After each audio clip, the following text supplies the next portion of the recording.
Gonna tell me it's recording. Yep, I got it. Welcome to another episode of the Principal Liner Notes podcast. I got to tell you, um, I think Bob and we have spoken almost an hour, and it has just been already kind of the pre-show sound check, whatever thing that we just did for the last hour. Bob has just been an exceptionally just a fun conversation, and we're now flipping the album over to side three in this case with a little kind of an or actually side two in this case. It's going to be a double album. I'm just really excited to have I love it. this is great, man. It is just a pleasure to have Bob Beatty here, who is the author of what is probably one of my favorite books on the Allman Brothers, with apologies to all the other books out there. And it is Play All Night, Duane Allman and the Journey to Fillmore East. Bob, welcome to the podcast. Hey, I'm super glad to be here and appreciate you reaching out. I am a fan of your work and a huge fan, as you know, of educators and the work that you do. Seriously, Sean, I'm so grateful. I had no idea we had as much in common as we did.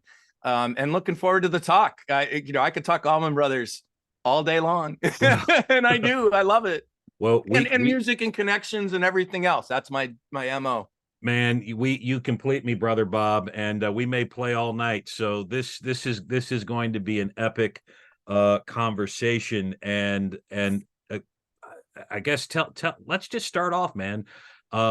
What led you on starting this journey with the Allman Brothers Band? Yeah, so it's a really great question. I mean, and the easiest thing to say is, music is,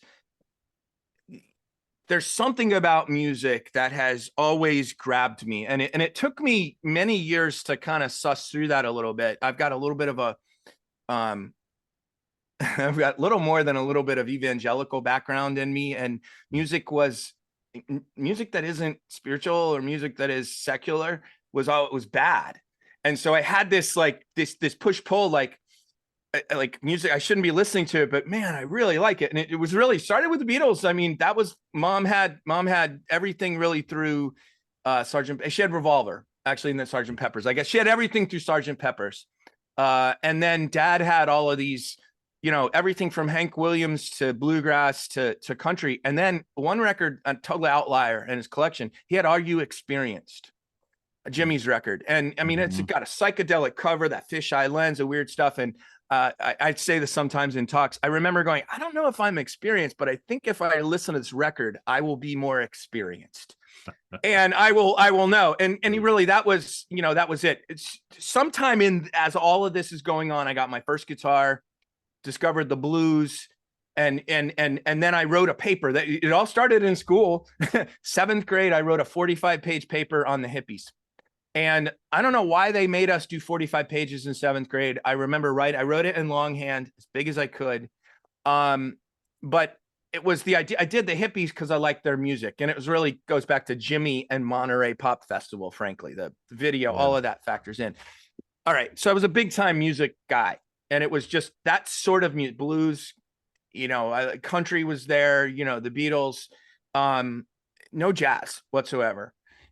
In college, I would get greatest hits collections from Columbia House and BMG, 12 for 1, whatever. And it's in the book. I got Decade of Hits from the Allman Brothers. Right. Not a true album title. There was like 2 hits on that thing. It was Ramblin' Man, which hit number 2, and Crazy Love, which hit number 28.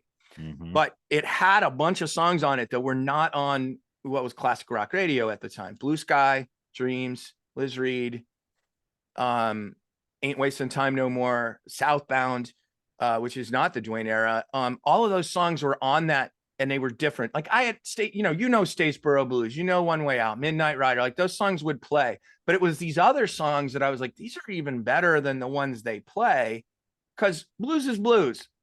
And I think the Allman Brothers are great at Statesboro Blues and One Way Out completely. But then you listen to Liz Reed from Fillmore East, and you're like, okay, this is something completely different. Yes. So it started with that, Sean, and I was young enough. I was in my, I was 20, 21, 22 years old, where you know, although we were all, I know I was collecting as many CDs as I could and putting them in the 5-disc changer and hitting random, that band became like the one that was always in there, the one I always played, and I went out and just bought everything. Fast forward to honestly 30 years ago next month. Actually, 30 years ago this month, I met my wife, October 2nd.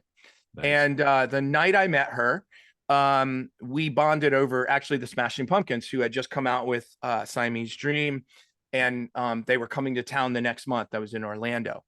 The day before I saw that concert with her, her famous line is, well, my famous line, her famous line was, if I ever met a guy who liked the Pumpkins as much as me, I'd marry him. And I was like, well, I'm your guy. Like, that was my smooth thing. And 30 years later, here we are. Nice. The day before I saw that concert, I saw the Allman Brothers for the first time, November 13th, 1993, at the West Palm Beach Fairgrounds. This giant, you know, those fairgrounds rooms, you know, the big hall.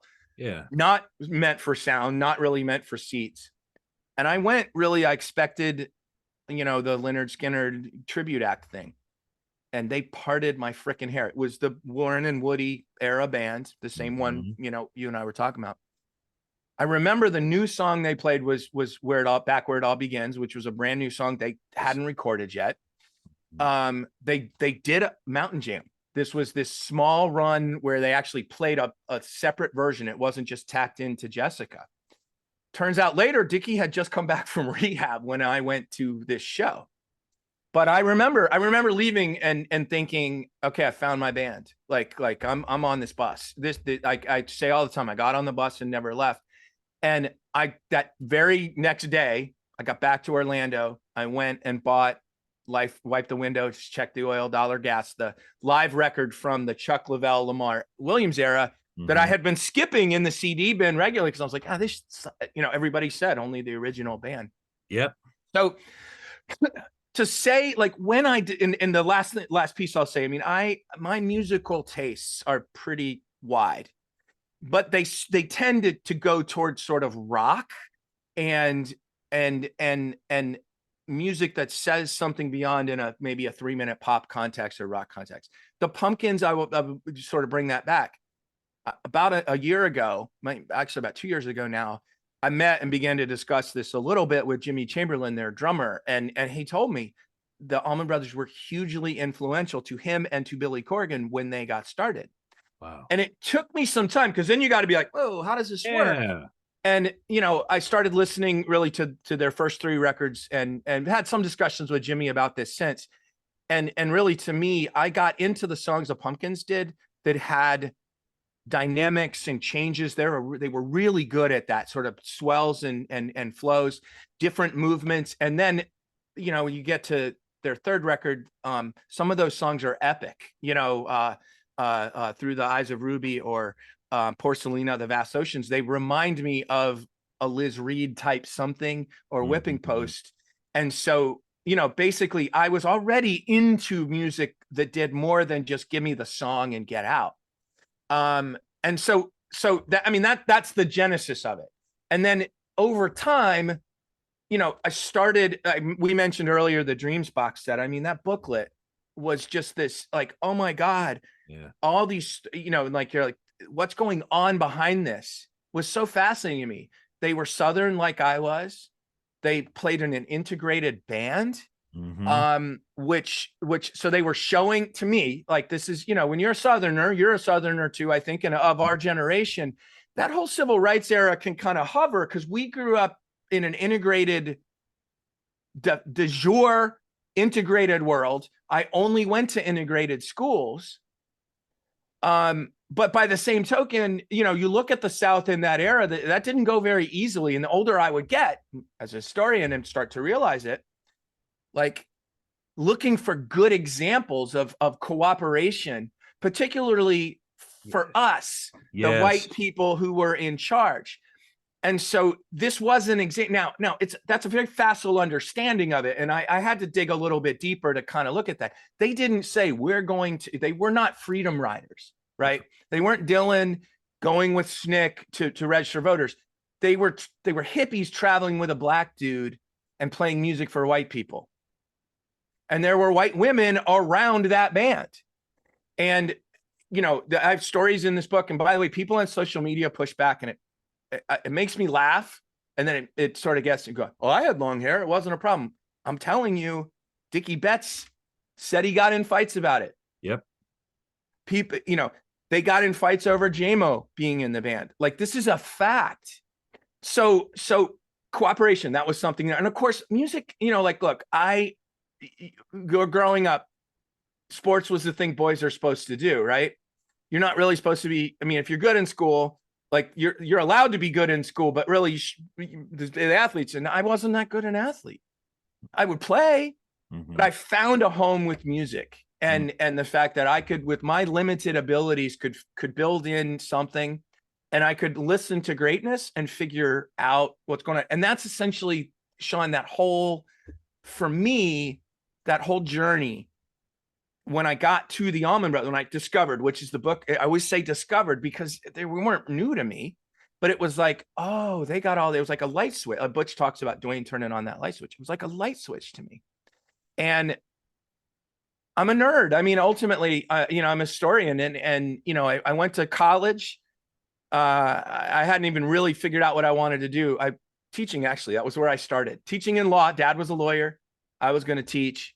And I decided I didn't want to be in a classroom. I wanted to have a little more freedom. And eventually, by 1999, I graduated college in 94. I had gotten a job at a history museum. But it was about 98 that I wrote a goal down that said I wanted to write a book on the Allman Brothers. Because you mentioned Midnight Riders. I'll wrap it up here. Yeah. It's a fantastic book. Scott Freeman's book, Midnight Riders, came out 94, 95. Something like that. Yeah. I have read it so many times, it's split in the middle. I think he did a wonderful job describing the music. In fact, he was a model for me in some ways. I always, when I read how he writes about it, especially when I know some of the bootlegs that he was listening to, and because he's not saying, oh, this is from the Syria Mosque show, January 17th, 1971. He's like, this happened, blah, blah, blah. But I read a review in the old Hittin the Note magazine, the Allman Brothers fan publication, that said, by a historian, that said the book doesn't answer the why. It just tells a story. Yeah. And I remember thinking, I wonder if I could do that. And that's really the genesis of it, Sean, was doing that. I started grad school in 2013. Well, I got my master's in 2002, started grad school again in 2013 here in Nashville area over in Murfreesboro. Studied under the Tennessee State historian Van West. Nice. And I started that. It was actually after my mother passed away. And that was like, you start looking at the goals, the things you wanted to do. And I started grad school and wrote this bad boy. There it is. You want to play in my band, you better come to pick Duane Allman and American music. And that when I went in, Van West, the Tennessee State historian, I said, I want to do a book on the Allman Brothers. And that was, from that point forward, my entire grad program and everything I was doing was focused on that. Pulled this out of my fanny in early 2018. And then wrote this during the pandemic, which, in hindsight, I don't know that I would recommend. Existential crises along with, pouring out your soul into a book. I'm not sure. You'd have to talk to my wife about that. And I'm laughing kind of in jest. It's been a tough couple of years on me, frankly. Yeah. But ultimately, I thought I had something to say. And I had somebody, this is the final one. I had somebody say to me at one point while I was researching, there's a guy who had some film of the Allman Brothers. And he goes, what are you going to write about? I'm not sure there's anything new to say. And I just, like, this was a stranger, and I just wrote him back. I said, I don't know, but I'm damn sure going to try. So there you have it. And it's a book that you enjoy and a bunch of people have purchased and enjoyed. JMO likes it. I've had some surreal moments with this book. JMO granting some approval I couldn't get a better validation, except really honestly for yours and people like yours, because I wrote a book about him, and I wrote a book for you and for me, because it's us. This is, I knew the hardcores were going to like it. I knew that. I hope that. I adore the book, and I'm very finicky when it Yeah. comes to music books, because I cherish, I cherish music so much. And so when I go to a Barnes and Noble or a used bookstore, I want to be fed, right? Yep. And spending, many nights in high school, college, I didn't go out. I would listen to music. I would Hmm. research, Mojo magazine, anything, those kind of things. And this album, for those of you that are listening to the audio portion of the podcast, I'm holding up the iconic uh at Fu- at Fillmore East album, which is considered to be the pinnacle of the Allman Brothers career. And there's some debate about that. But to me, this album, there's many things here that, and as you said, you found a home in music. And I very much found a home in this album on a lot of different levels. Yep. First and foremost, JMO. And I've talked about this on the podcast before, the sense of belonging, and the angle I took with the Beatles, with Billy Preston, and how I always thought, well, man, if the Beatles, these four white guys from Liverpool, if they could bring in Billy Preston, black American, who Hmm. plays all over the Get Back, Let It Be album sessions, then man, maybe they would accept, a guy like me, a light-skinned black, Okay. maybe I can find a home in this band. And then seeing this band and this picture, Mm. of a group of guys that are predominantly from the South. And again, Barry Oakley was from Chicago, and my family's from Chicago. And then to see JMO pictured there on, laughing at this kind of very much an inside joke. Yes. This picture, there's a story about this album Yes, cover, there is. which is a little PG-13. But again, I just thought, wow, That's this interesting that this you is a reckon band that I want to be in, and this you is a saw band your that I want to find a face. home. I did. Yeah. I saw my Yeah. face. And then this album, which, frankly, most live albums have hits, right? Back in the Right. they have hits, and they're recycling their hits. And really, the Allman Brothers, as you mentioned, they only had really two kind of chart hits. And then they're taking, In Memory of Elizabeth Reed, which is from Idlewild South, their Right. second studio album, Whipping Post from their debut album. And then the rest are, in essence, blues covers, with the exception of Hotlanta, which is a Ensemble piece. yeah. And you have this album where, I don't care what Rolling Stone magazine or, Mojo, this is always kind of seen as the standard bearer for live music, live rock music. But it's not a rock album. It's all over the place. Right. Um, So and let me let's talk about the live album a bit too, because there's something for this one is particularly unique, and this is something I had to learn going from 144,000 words in a dissertation to 85,000 in a book. And this was honestly, I didn't do this alone. I have a very good friend of mine read the dissertation, historian who's actually no longer working in history, and we had long conversation. He goes, "Bob, you just wrote a book on At Fillmore East," and I was like, "What?" And then I spent months, Sean, thinking about that, right? Because wait, Blue Sky's not on that album. yeah, Dreams isn't on that album. yeah. Mountain Jam isn't on that album. Oh, And I think those three songs define the band every bit as much as Statesboro Blues, You Don't Love Me, and Whipping Post, and whatever. So like, no, wait, I can't do this. And here's another big one: live albums for rock musicians.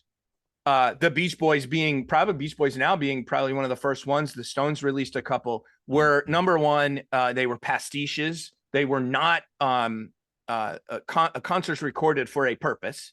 But the bigger one is they were heavily overdubbed in post to make them sound better than live. true. The other problem with live records, or at least in that era, you mentioned the hits, is it was filler for record companies, and they had just started to realize this. It became a much bigger deal, in the 70s and 80s, to just throw shit out there. But I'm sorry, are we PG? Okay, yeah, but PG. between two records, let's throw something out there, make some sales or whatever. This album, as a live record, I think it's a bit of a misnomer to say, well, this is the greatest live album. Yes. This is actually a record recorded live in lieu of a studio album. This is as much, I saw A Love Supreme behind your head there. This is as much A Love Supreme, not recorded at Rudy Van Gelder's studio, but instead recorded in front of 2,000 fans at Fillmore East. So that makes it, I think, even more different, because you're right. There's only 2 songs on there that they've introduced to the marketplace before, on 2 albums that really hadn't sold all that well. Mm. Side note, Live Dead also had 2 previously released tracks only. St. Stephen and Dark Star both had been released previously. I think that was just an accident, frankly. I think it was just, we had such good versions of Liz Reed and Whipping Post. We're going to make this a double album and include that stuff. And it was those were the brilliant decisions. But anyway, and then of course you got, why release a live album for basically an unknown band? That's a whole nother part of it. I think the most unique part, a unique part, is making it the double record, because I do think they were intending to make a single record 40 minutes long, thereabouts. And I wrote in the book how that might look, if you leave off Whipping Post and Hotlanta, I'm sorry, Whipping Post and Liz Reed, maybe if you cut down You Don't Love Me, you can cut solos out. That was their intention. Yeah. And, there was an argument, this is in the book, about making it a double album, and Phil Walden made some deals on Greg's publishing and Dickey's publishing, and the band's they took a lower cut so that it could be released as a double record for a single album price. But I think, in general, I'll say, at Fillmore East, really, I had to conceive of it as an artistic statement, not a live album. Get Your Yayas Out is probably one of my favorite live albums of all time. The first record I bought was Cheap Trick's at Budokan.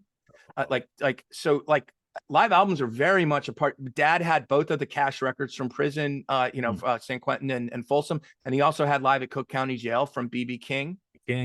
The first blues record, first Muddy Waters record I bought was live at Newport, 1960. So I love live music and always have, not realizing that, the B.B. King and the Muddy Waters is probably unedited, but all those rock records are very edited. And I hear a concert and Get Your Yayas Out because they mixed it.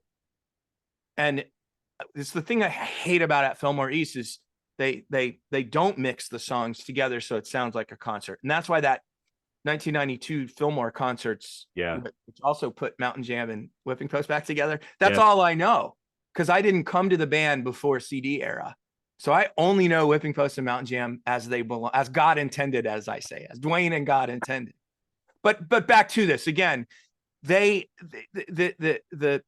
story, the bottom line is, and we didn't get into this, everything was on the line for the band. They were going to break up.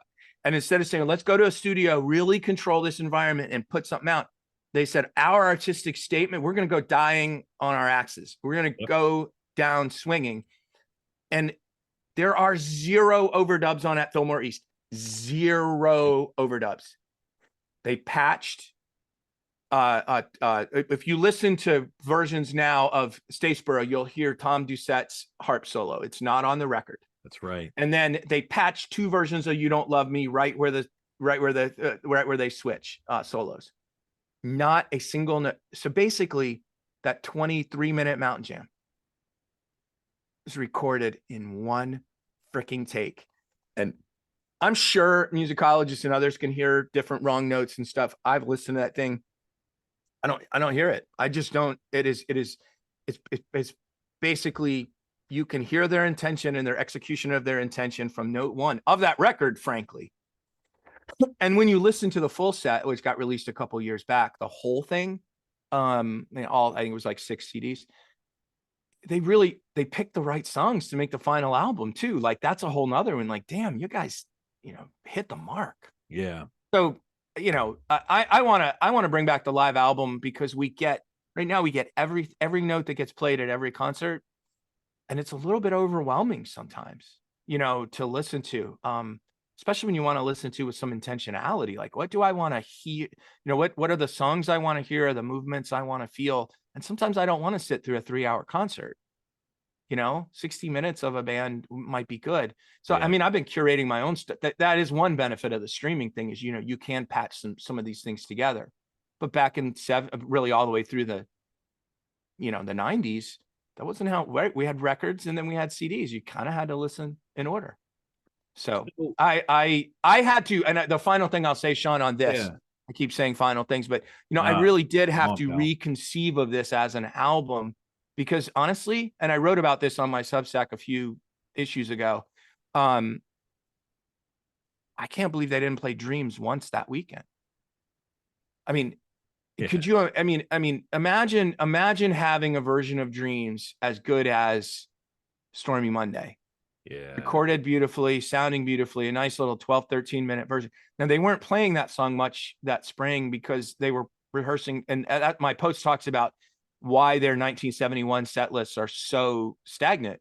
It's because they were rehearsing for a record. They Mhm. recorded a record. They were playing the set, and they released the record, and it was a massive hit, and they kept playing. Plus, they also played the same set lists every night, just like just about everybody else. Pretty So much. it doesn't make sense for them to maybe throw Dreams in while they're working on this record. But I would like to have a version. I, Dreams recorded in March 1971 by Tom Dowd.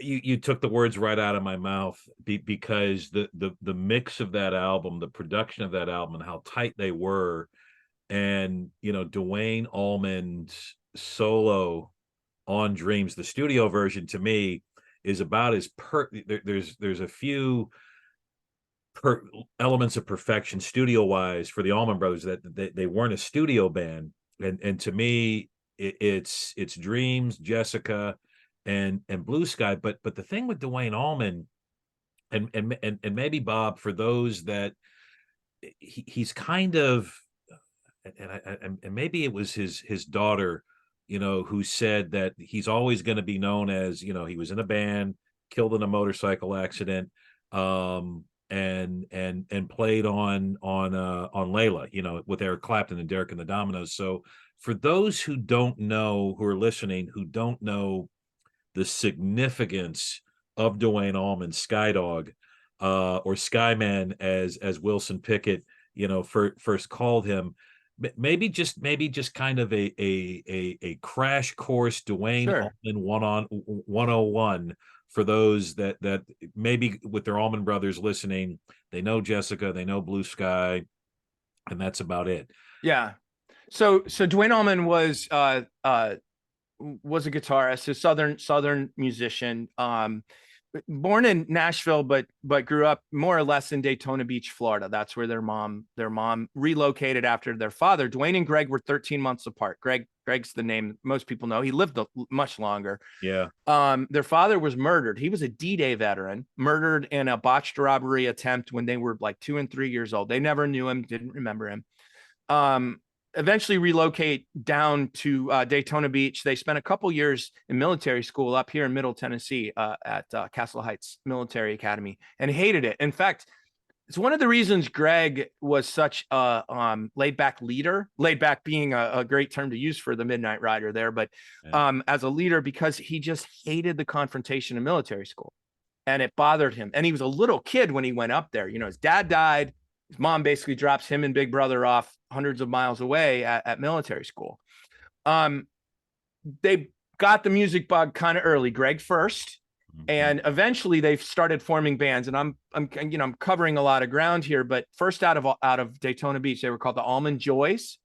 And they took to the road after Greg graduated high school in 1965. And basically, really, Duane was 18 years old. They basically playing music until he died at 24 years old, in various fits and starts. The Allman Joys come to Nashville. So one of the things about Southerners and Southern music in this era, in the rock era, I call it. So in the late 50s and the mid 50s and later, when rock and roll explodes, Elvis, Carl Perkins, Little Richard and all those things. Southern musicians who come out of that end up having to leave the South to get successful. Even Elvis relocates out to California. Johnny Cash does the same thing. Southerners don't stay home to make music. They've got to go places. And the first thing they got to do is get discovered. And Duane and Greg first get discovered, or try to, in Nashville in 1965, 66. They recorded and wrote songs with J.D. Loudermilk, who wrote Tobacco Road, a very famous hit.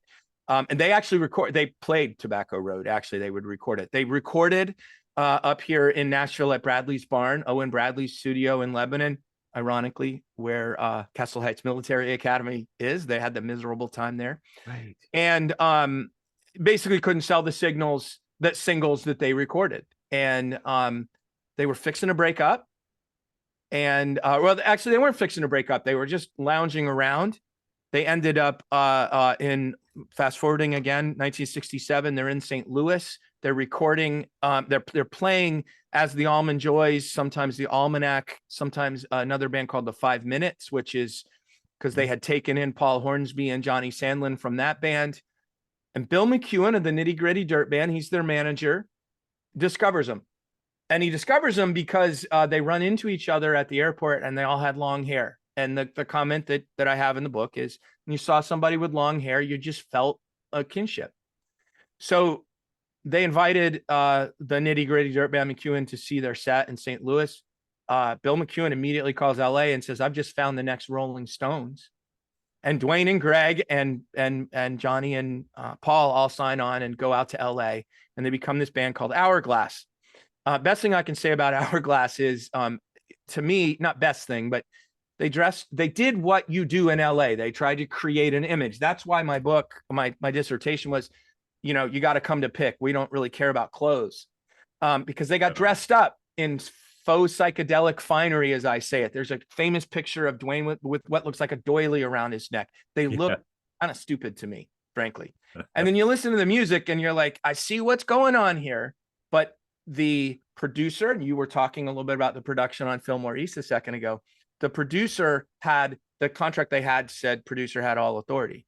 To me, it sounds like Tom Jones with a fake psychedelic background. It sounds like the second version of What Goes Up, What Comes Down, the Blood, Sweat, and Tears, spinning wheel kind of stuff. A little bombastic, a little forced. And Duane is really buried in the mix. He is. But his brother is the star.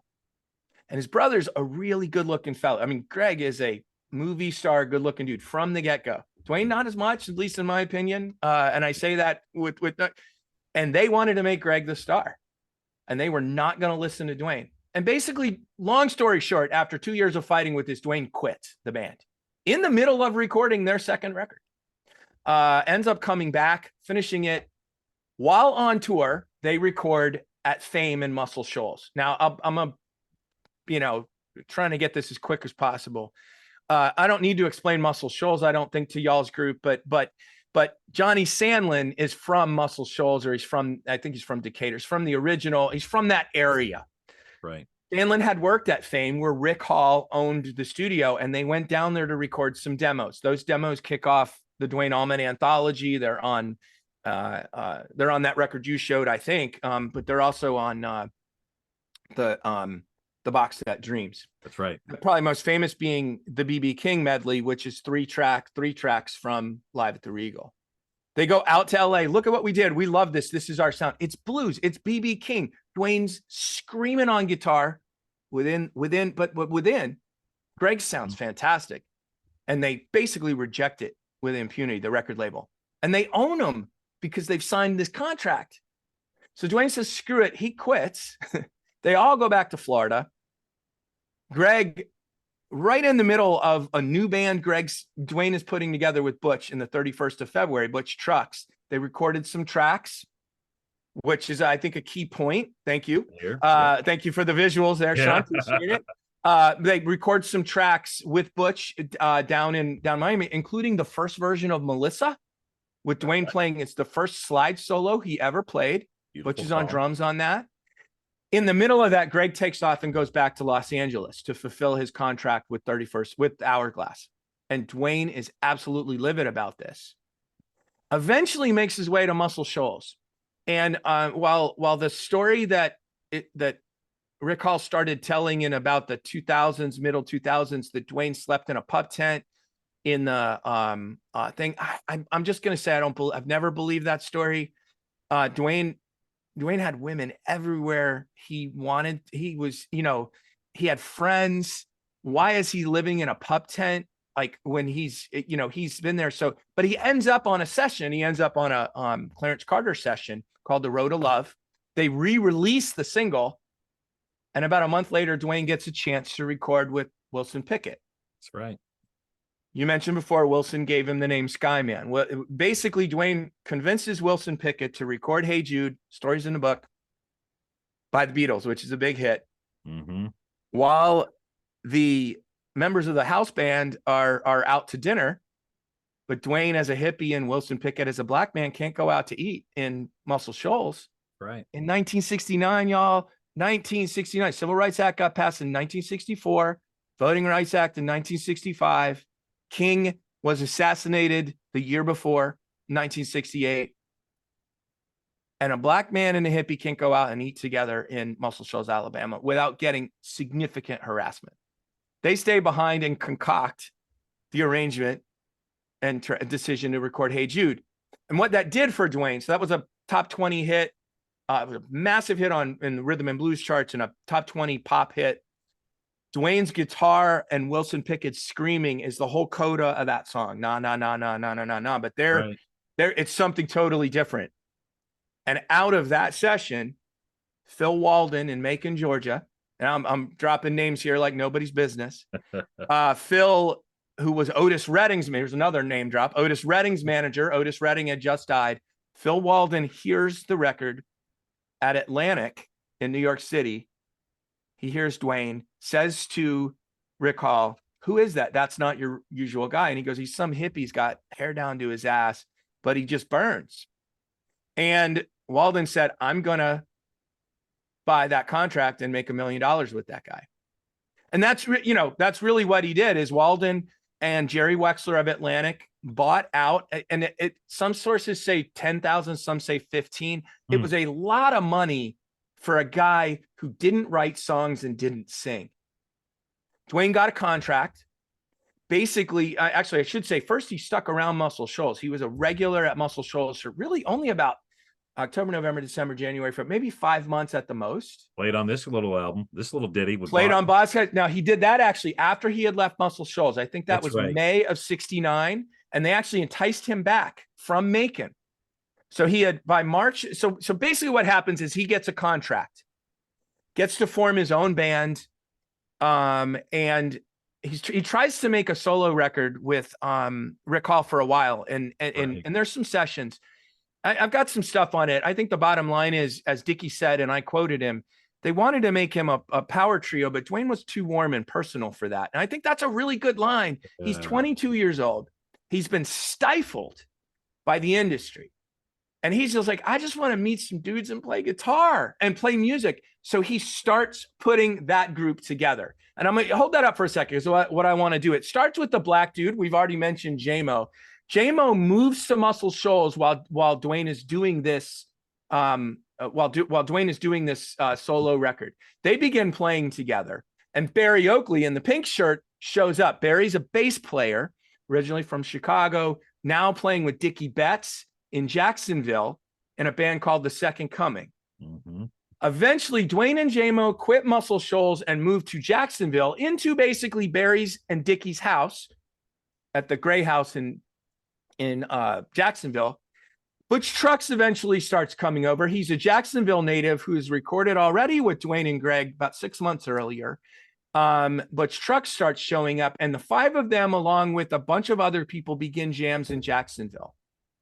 On March 23rd, at least according to the historical record, 1969, those five guys, along with Reese Winans, who later played with Stevie Ray Vaughan, but he was the Second Coming's keyboard man at the time, they get together in the front room of that Gray House, the Second Coming's house in Jacksonville, and they play a famous jam called the Jacksonville Jam that lasts 3 hours plus.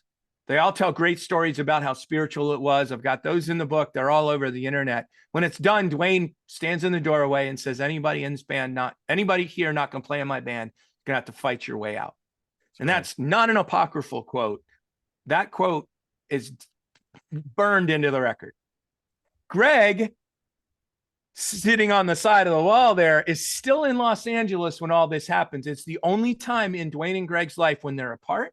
It's also the only time they're genuinely not speaking. And the other four are saying, dude, you have got to get your brother. And Duane, J-Mo says from the beginning, Duane says there's only one guy who can sing in my band, and that's Greg. But J-Mo and Greg also recounts Duane saying, they want my brother in this band, but brother bands don't work. We have problems. And Dickie saying, your brother can sing, we need you back. And Barry saying, you got to call your brother. And at some point he talks to Linda, Barry's wife, Linda Oakley. They have a real heart to heart, like, I got to get my brother out of that situation out in LA. So March 26, 1969, Greg arrives to a rehearsal at the Gray House in Jacksonville. They're playing Muddy Waters' Trouble No More, their version of it, 15 bars, not 12, a lot of instrumental breaks, real heavy backbeat, not Muddy's. Muddy's is it's got a good beat, but not what the Allman Brothers are doing. Swings more. Bingo. And he walks in the room, and he goes, Dickie quotes this, Jesus Christ, what a band. And later says, and I didn't include this, but he tells Duane, I don't think I can cut this, man. These guys are great. And Duane pushed him. He grabbed the lyrics. Trouble No More was the song. And so from that point forward, Duane had a band of 6, not 3. And a record company, Phil Walden, willing to support them. And they basically took to the road. And they spent 300 days a year on the road for their first 2 years. It's a grueling pace, Sean, that, I don't know that the road pace killed Duane. Yeah. But I really do feel like that second year, that 5-man band tour probably killed Barry, because he just didn't have, I mean, we live in 21st century America, and we just lived through, we're living through some very fraught and traumatic times. And we know a lot more about that stuff than we did then. But they ran hard, man, and I don't talk a lot about that in the book, because Galadriel did such a beautiful job of it. There's nothing really more for me to say. I'm not a part of that family, but I come from dysfunctional, drug addicted, alcoholic families. And so I definitely can feel, and I try to keep a line there, because I don't want to pretend like I'm a part of that. I'm not. I don't suffer when they die like families do. I don't suffer when they're suffering like families do. But it was, that was it. It started a 2-year period, really all going from Duane's determination to convince Wilson Pickett to record this massive hit by the Beatles, and how he parlayed his options immediately from that point forward. And that's a really good, because Duane Allman's life is just so intricate and complex, and it hits on a whole lot of levels. And then it kind of culminates in really the breakthrough of At Fillmore East, and you're wearing an Eat a Peach shirt, which is the follow-up album, which in many ways is an elegy for Duane Allman, and literally the live, it's got some studio tracks of the 5-man band. It's got some studio tracks of the original 6-man band before Duane died, and then it's got kind of the outtakes, if you will, of At Fillmore East. Yep. And those kind of leftover tracks, and I use leftover very loosely, because leftovers it's a whole nother meal, because it picks up right. And we talked about this in the pre-show. Whipping Post ends, the album, and then you hear it fades out to Mountain Jam, which for me, if I were to pick a favorite Allman Brothers song, it's Mountain Jam. Yeah. And to me, it's the culminate. To me, that's another kind of culmination, and a beautiful, just beautifully wrought thesis of the band, and it's based on this kind of little ditty of a Donovan song. First There Is a Mountain. And a vapid take on it. If you know the Donovan song, I find it vapid. I find it like you're trying to talk philosophically, but it just sounds, hippy dippy to me.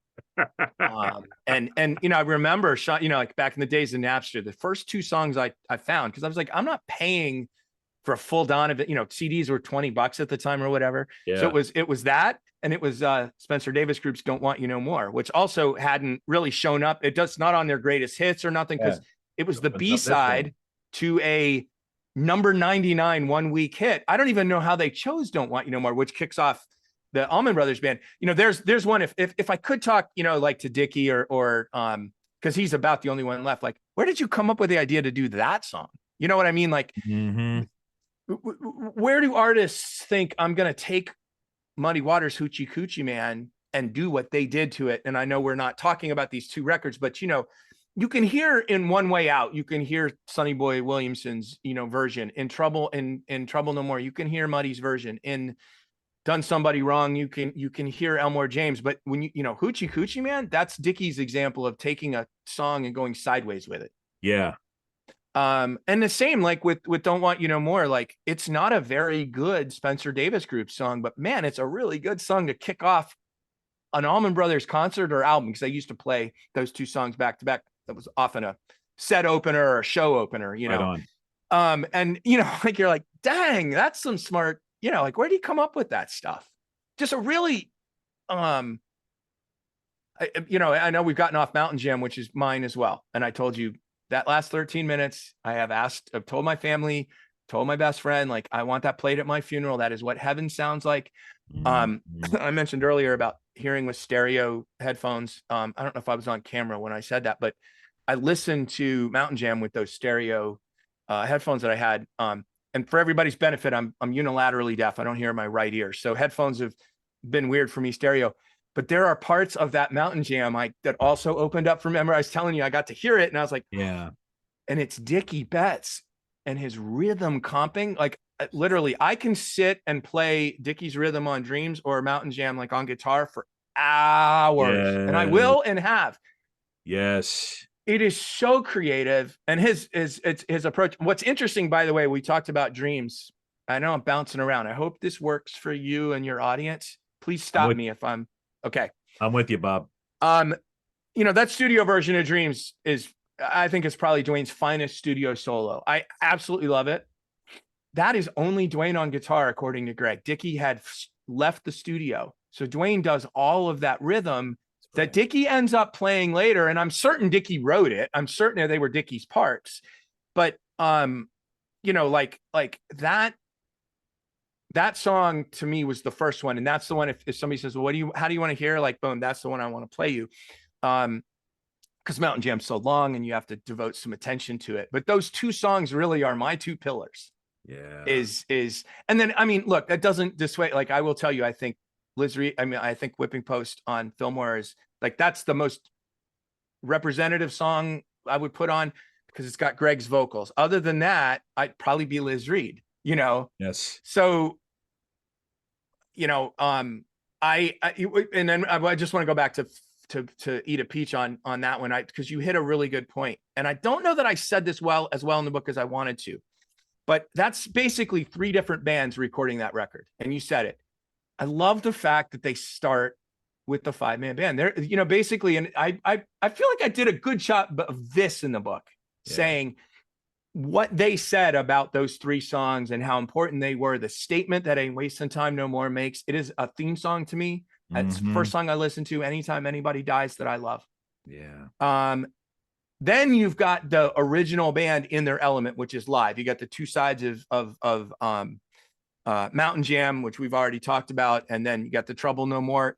Now they're back to re-releasing a song they already released, One Way Out, which they tried to record at Fillmore, and then you got the original 6, those last songs there. It's an absolute. You're right. It's an elegy. And it's an epilogue to, Duane's life and career. And it's a very interesting document if you look at it in that context. Like, here's what could have been, which they put at the back end. Here's what was. and here's what we are. Exactly. And they did it. I mean, backwards is not right or wrong, but they started with, this is what we are. These are the 3 songs that we are today. It's a powerful, powerful, powerful way to open. And then they went and toured the hell out of that record. Yes, they did. And those, I know some people can't listen to 5-man band shows because it sounds, I appreciate excellence. I appreciate emotion. I appreciate the rawness of that. So much. Like that's what musicians to me are striving for. And again, like I said, I do have to, I think it cost Barry Oakley his life. And I didn't say that in the book. And I kind of wish that I had. And I say it as much as I can now because I think it's only fair. Like I just looked at it as 5 guys who saved the band. But it's only 4 of them survived it, and I spend a lot of time. I've spent more time probably than most thinking about how death and tragedy affects bands because of the band that I study. And, Government Mule lost Alan Woody 6 years into their run. That's right. Tedeschi Trucks, although it was many years later that Kofi Burbridge died, he died the day they were releasing an album that they all said was his greatest artistic work. The band did, Derek and Susan and the rest. And then they freaking went and played a show that night, the night they found out he died. Yeah. And by the way, the show, like the next night and a couple of nights later, some of the best live music I've ever, I listened to them incessantly in 2019, 2020, 2021. So they like almost taught it, to their progeny, if you will. I mean, I'm mixing metaphors here, but Woody and Warren are part of the Allman Brothers family. Derek Truck's literally part of the family, and he was a member of the band for years. That's what they did. That's what we do as human beings too. Like my mom and dad died, my brother and sister died as I was working on all of this, and I don't really have a choice but to keep going. So, Eat a Peach, the 5-man band tour. I mean, it's where I ended my book. It's kind of where Alan picked up. I thought that was a really cool serendipity too, with brothers and sisters, because they finished Duane's work and then went about their own. It's pretty cool stuff. It's beautifully wrought there, Bob. And I know our listeners, as am I, am honored by how you threaded that to some personal loss. So thank you for sharing that, because it very much is there's so many kind of human elements, and maybe that's what connects us to art and connects us to music and education and those things. There's a lot of humanity in the Allman Brothers Band. It is a band where it is, the saga is filled with heroes and villains, a nod to the Beach Boys. But it is also a nod to this kind of this notion of courage and collaboration, and these 6 guys that they call it a brotherhood, but they found a home in each other. They found a home in the ethos of this band, and you capture that in Play All Night. Like, you're telling, there's a history that you're giving here as a historian. You're also giving also kind of some fan stuff along the way too, and taking those deep dives that fans like me want to go into. Right. So when I picked up the book and went right to the index, because I'm like, all right, is this guy going to go to Mountain Jam? Is this guy? And there's several pages in which you thread it in there, but also this it's very much a human story. This band that's on the ropes. Hey, we're going to record an album live, and we're going to give it 150%. And if this record doesn't work, if we fail at this, we're done. This family that we've built, this career that we've tried to do. And by the way, like, this is, Duane and Greg first recorded in 66. Butch Trucks had been recording singles since like 67. Barry Dickie didn't record a lot, but they had been in bands, for years. Like they were, this was, and by the way, for Duane and Greg, I didn't mention they went to Nashville and failed. They first went to New York and failed. Then they went to Nashville and failed. And then they went to LA and failed. Like basically that was it. Those were your options. New York, Nashville for Southerners, then New York, LA, maybe Chicago, maybe Memphis. But they created this out of, and like when I finished, walked out of my PhD defense, and you have an education podcast, so probably people understand how that works, right? You go in and you're essentially getting grilled a little bit, and then they shake your hand, call you doctor, and you go. And one of my advisors said to me in my ear, she wrote some notes, didn't do a lot on the dissertation. She goes, make it more about Duane. What I had done in the dissertation and in that attempt to be objective. And by the way, I do attempt to be objective. I mean, I acknowledge my bias in the very first page of this book, right? Because I got really tired of the way the public, if you will, talks about biases and judgment and sources. It's not as if I'm writing my bias into a book to create, so you'll have my bias. My bias is there because it's there. I can't remove the fact that I'm a white Southerner born in 1971 with ADHD who loves history and blah blah blah. I can't take any of this. I can't take my evangelical background out of it. I can't take my lost cause. None of this goes away. Best I can do is try to remove myself from it as much as possible and write while acknowledging, and you mentioned, I mean, I am a fan and I said it up front. It doesn't mean I remove sources that don't agree with what I'm saying. It means I focus on the sources that give me the interpretations, that I do. That's an important part of this toolkit, but I'm not unbiased. And so one of the most important things I had to do in this whole thing, and this is crazy, this is a music one. It was fall of 2017, and I knew I had to write this dissertation in the spring. I was on a stipend. And I went and saw John McLaughlin, and basically with Jimmy Herring doing Mahavishnu Orchestra. He had come to tour in 2017. Nice. And I'd been trying to get into the Mahavishnu Orchestra for years, and it just didn't click. Yeah. Until that particular show. And then for months, I was so blown away, I could only listen to Mahavishnu Orchestra, which was perfect because it flushed my brain of Duane Allman and Allman Brothers to write this book. But it flushed it so much that my advisor came back and said, make it more about Duane. And that's essentially what I had to do with, turning it into this and making it about, somewhat his artistic journey, his quest to fit in a music industry that does not fit him. And so, you know what we'll do? We'll do an 80-minute double record. You've never heard of us before, but we're going to go record this and put it out there. And holy crap, everybody loves it. You were right all along, Duane. And then you get on a motorcycle and you die. And, you said like this is a Southern Gothic story from the very beginning. You can start with Rose Hill Cemetery, the back cover of that first album. They're standing at Rose Hill Cemetery, right? That eerie picture of Duane and Greg in the middle. They're standing at Rose Hill Cemetery. Yep. I stood there a couple of weeks ago, actually. And then of course, Elizabeth Reed is buried in Rose Hill Cemetery. So you've got all of this, intrigue already going on with the band.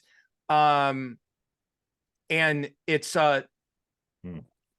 it's, I had to fall back in love with Duane and differently than I had in order to write, or I had to maybe accept that. And like, I had to let go of the fanboy, like, why didn't you put Dreams on this record? And I'll tell you, the person who helped me there, rest in peace, the champ, Bill Proudfoot, good buddy of mine from Allman Brothers circles, who was actually an editor, and he edited my dissertation for me, which is funny because I can't believe he did it. It's so bad compared to the book, And I said to Bill one time, I go, I don't understand why he didn't play Dreams once that weekend. And he goes, I think they were just working on other stuff, Bob. And I was like, oh. Right. That version of dream and that version of dreams, like you said, it's like your favorite ever. Like I can't imagine it being improved. Right. Well, Duane knew that too. I already made that statement. Yeah. All right. But I haven't put done somebody wrong. You have not heard me wail on slide in front of people, you know?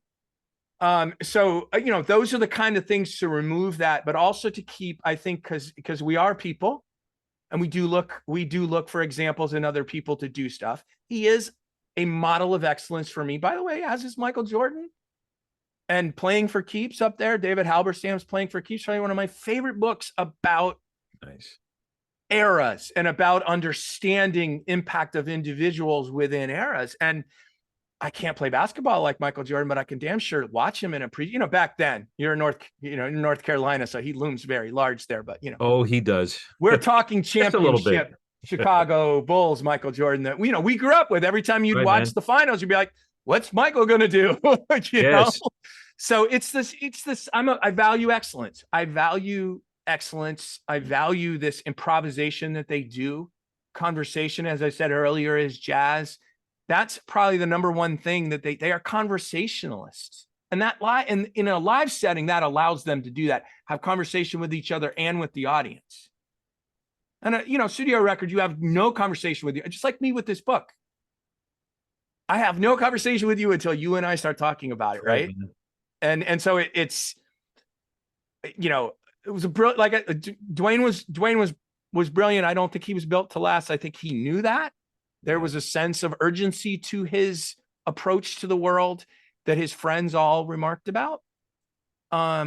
And he puts out, I think it is a real tragedy though, that he finally, after all this, at 24 years old, puts out this record.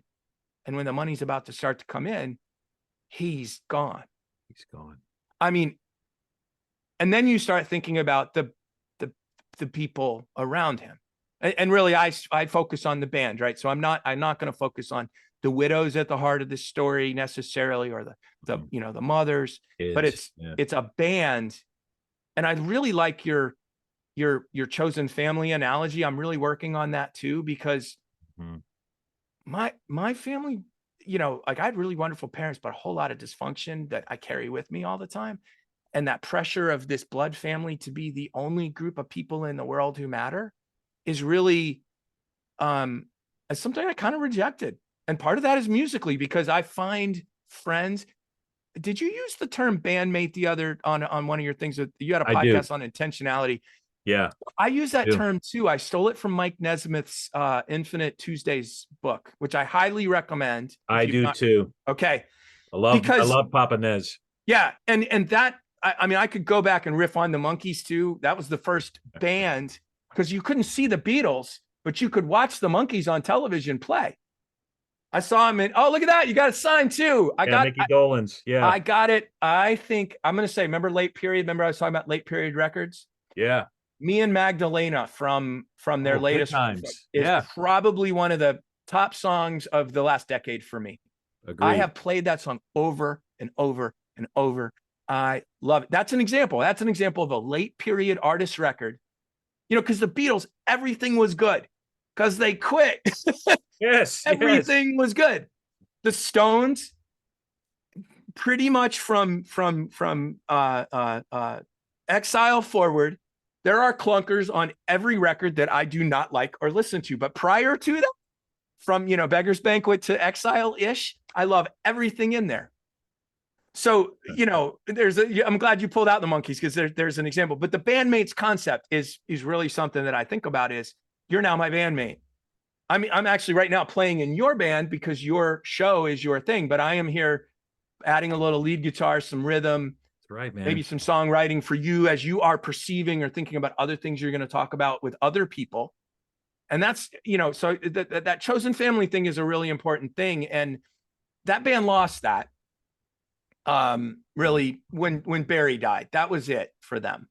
And the brotherhood aspect of the band, which was a very important part of that original era, and it shows in those pictures, those album covers, shows in their music. You feel it. I mean, I love this because, right, it looks like they're just fixing to go on stage, or they just came off stage. Yeah. And instead, they're posed, and of course Duane has just scored something, and he's got a little something discreet in his That he hand shouldn't have. Yeah. that he has just scored, and everybody's cracking up. Yeah. So but they look, don't they look like just good dudes you want to hang out with? Yeah. Like they're not aloof or scared. Although the guys on the back, I call them surly looking outlaws, man. You want to stay away from the roadies. Like you don't want to mess with them. Don't want to mess with these guys. No. I got a good picture in the book. Actually, and I have it here. Let me pull it up. I love this picture of the roadies. Pics in the book, man. Because it was so. Thank you, because I spent some money on this, and I'm disappointed that they didn't give me a nice photo spread. But thank you. So this is my roadie, the roadie picture. I don't know if you got flipping off. they're in the back of the black-hearted woman. It's that I wrote a buddy of mine, and I said, hey man, how cool would it be if I used this image in a book? He goes, it'd be really cool. So I was like, okay, I'm in. It's epic. Yeah, I treated the photos of really like a photo essay. Now I'm a museum guy, and I was like, how can I take 20 photographs and tell this story? In fact, frankly, I should probably remember I was telling you my my rhetorical exercise yesterday. I was only going to interpret using the album cover. I could actually just pull the pictures out of this book and tell the entire story. And now that I say that, I'm like, why have I been struggling so hard to? You should, man. I mean, this. Yeah. You could do a whole multimedia thing, and even just the elements on the album from the PBR cans, to Twigs's picture up on the wall. Yeah, and why he's there, and then even. I mean, Tom Dowd, who produced this album. I mean, there's a lot of stuff here that you can swim within the marrow. And it's and again, I'm a historian. I'm fundamentally a teacher and interpreter. And so, the way you interpret, right, is I find this interesting. Do you too? And that album, I my whole life, all right, I've been taking the simplest of things or helping people learn to do that in an exhibit concept or in a workshop concept or in books. I was managing editor of a book series for a long time, and I've written several books, and my mind goes there, probably because fundamentally I'm a teacher. And I could what's the one next to A Love Supreme behind you? I don't recognize that album cover. The other three I do recognize. Yeah, so Four Tops Now. Okay, Four Tops. Love Supreme, and then Live Adventures of Al Cooper, Mike Bloomfield, and then Abbey Road. Yeah, and Norman Rockwell, did the cover. Yeah, I no, listen. So those three I knew. The Four Tops one I didn't know, but I was going to say I could probably, looking at each of those album covers, also sort of, do that, like you said. The Norman Rockwell alone is worthy of a treatise on what that looks like. In fact, when I first came across that record, I thought it was a parody because it was so good. And I thought it was a Saturday Evening Post parody. It's for real. And that's not Super Sessions. That's a live one, right? It's the live adventures of, because Super Sessions has One Way Out on it. No, it has You Don't Love, has a version. You Don't Love Me. Exactly. That I thought was the inspiration for the Almonds. And then I got corrected, and it is Junior Wells's version. But anyway, yeah. I could do that with all of those records, which is one reason why not having tactile media anymore kind of sucks. Because I don't know about you, but man, I used to get those records and just read those liner notes and look at every little crack and crevice, and you can't do it anymore. No, you can't. It's a lost art, and I greatly appreciate what story is here. What are the inside jokes, and you hear different, like, again, this whole album cover is an inside joke. Bingo. And no one, when I first got the album, I'm like, well, what are they laughing at? Yeah, I mean, you have no idea, right? Who are these people? And like you said, you saw a black dude on the cover and go, wow, that's different. Yeah. And yes, there are very few integrated bands in 1971. And I mean, Sly and the Family, most of them are California bands, because in California, this thing is, diversity, inclusion is way different than it is in the South. Yes. But that's some dangerous stuff going on. Even now, by the way, right after they recorded Fillmore East, March 12th and 13th of 1971, a week later, they go to the Warehouse in New Orleans and play a gig. It's recorded, not nearly as good. On their way between there and their next stop, they end up off the highway, Jackson, Alabama, at a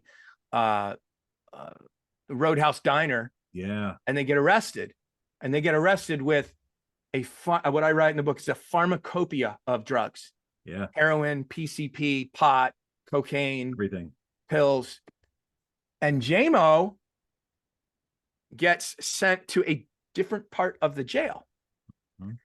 JMO's never talked about this. I've never seen anything. I did read that they put the Allman Brothers in the black part of the jail because they were long hairs.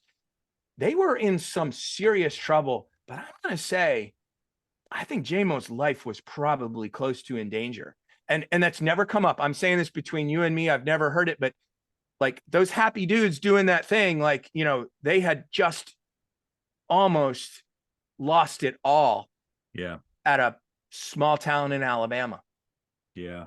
And JMO, I mean, you know, again, that sort of stuff could have gotten him sent, you know, to Alabama's equivalent of Parchman's Farm for, he'd be working hard labor still, I bet. Yeah. You know? Yeah. That's a really powerful point, Bob. And I tell you, friend, this book, Play All Night, is a treat. Thank you. And for folks who want to follow and connect with you, what are the best venues to do that? Because if you mentioned Long Live ABB, they may not know that that's you. So on social media, I have, and this is on all social media, including the artist formerly known as Twitter. I'm at Long Live the ABB, Long Live the ABB, which stands for Long Live the Allman Brothers Band. But it's simpler. The best one, you want to find me, you want to follow me and like dig what I do. If you like long form stuff, Substack, it's longlivetheabb.substack.com. nice. Longlivetheabb.substack.com. I write long form pretty much weekly. On it's basically conversation from the crossroads of Southern music history and culture. That's what I call it, because that's how my brain works. So you know, you can go a few issues back actually to the summer, and I have a whole treatise on the song Codine by Buffy St. Marie, and how I used to think it was actually a song by an obscure indie group called Oakley Hall, and it was Vincent Neil Emerson's cover. Actually, it was the Mother Hips cover that first taught me it was a Buffy St. Marie song, and then Vincent Neil Emerson did it. And so anyway, I write about stuff like that, like how do songs make it into your listening? How do songs make it into bands?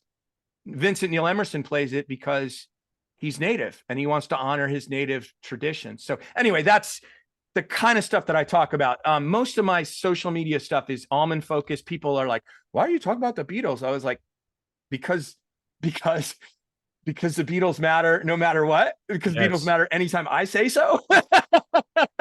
I mean, because because without the Beatles, I'm probably not here. Like, yes. Right.